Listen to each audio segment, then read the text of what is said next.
in the context indicated in stimulus most nearly means.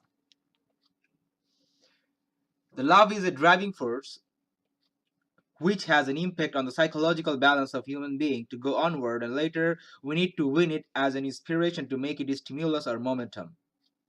Curb and deterrent mean any kind of obstacle as given in choice A and C.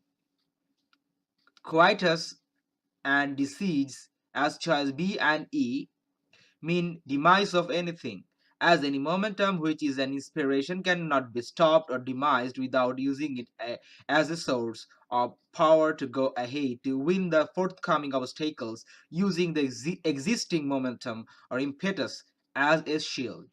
So impetus as choice D means the same author has opined. So the correct answer is choice D.